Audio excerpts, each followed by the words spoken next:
Разделим отрицательное число минус 152 на положительное число 8.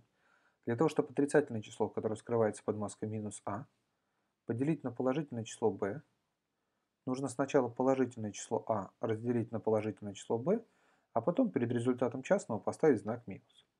В нашем случае роль минус а выполняет число минус 152, то есть а это 152, а роль b выполняет число 8.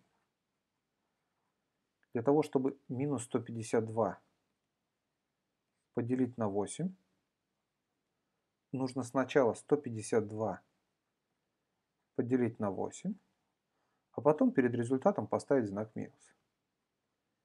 152 поделить на 8 это 19. И перед результатом ставить знак минус. То есть получаем минус 19. Таким образом, минус 152 поделить на 8 это минус 19. На этом все.